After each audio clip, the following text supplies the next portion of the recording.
冷空气一阵一阵来，这气象局表示讲，这阵冷气团会影响到拜三、拜五开始后，一阵冷空气会搁入南，台南以北可能会降到11度左右。另外，这礼拜因为这东北风甲这境外污染物吹来，影响到台湾的空气品质，专家也要提醒民众上好减少户外运动。另外，空气污染也造成酸雨，嘉南市已经连续24年雨水的 pH 数值拢伫咧5以下。东北季风落南，北台湾天气乌阴，佮不时啊喷雨，真侪人搞衫穿条条。气象局讲，这波冷气团会影响到拜三、拜五开始，后一波冷空气接续报道，降温会更较明显。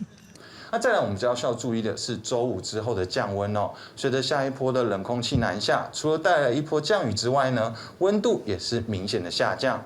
特别在6日2天可以看到哦，最低温大概就是6日的晚上6晚日清晨这段时间都是明显的偏冷。那届时在台南以北到宜兰花莲，低温大约就是11到13度左右哦。另外，根据气象局的统计，伫迎方面的家人连续24档雨水的 pH 数值拢伫5以下。互人讲这是上酸的县市。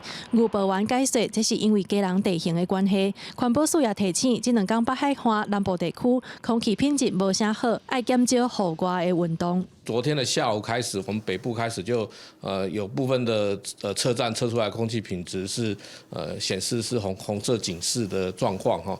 那随着这个东北季风的增强，北部呢目前呢这个空气已经有改善了哈，大概都到普通或是橘色的等级哈。